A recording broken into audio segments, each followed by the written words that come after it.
के संग, लोक रंग के संग भैया लोक रंग के संग। अरे कुहकत बाताली कोयलिया,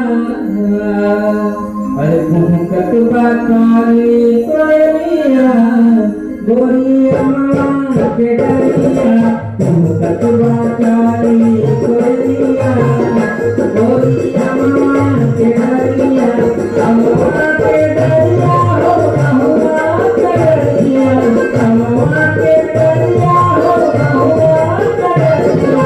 कुहकतवा कुहकतवा तारी कोयलिया, गोरी अम्मा के डरिया, कुहकतवा तारी कोयलिया, गोरी अम्मा के डरिया।